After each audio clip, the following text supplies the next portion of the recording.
நீ படுத்துற இன்சுனால தாங்க முடியலையே. தலை வலிக்குறா. கண்டி ஃப்ளோ.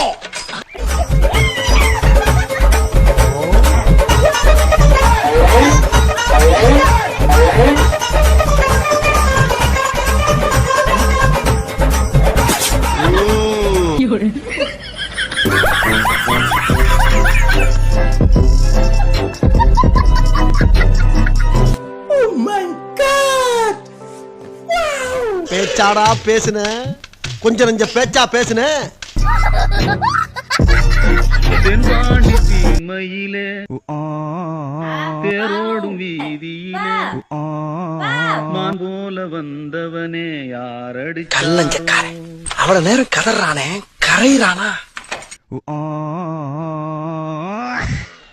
கைப்புள்ள இன்னும் ஏண்டா முடிச்சுக்கிட்டு இருக்க?